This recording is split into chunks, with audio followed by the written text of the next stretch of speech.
परे काओ ये हुई सुना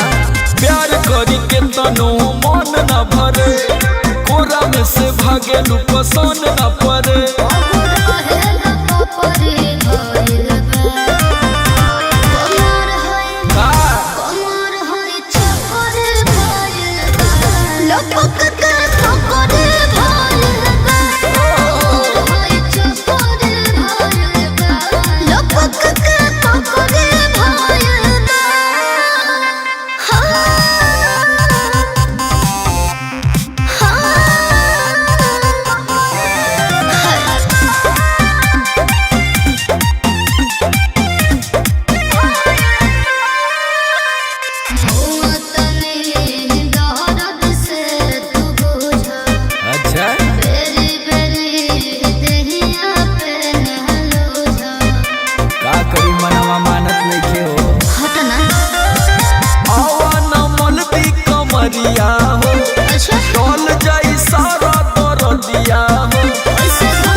कैसे में हर के फर्ज निभाइबू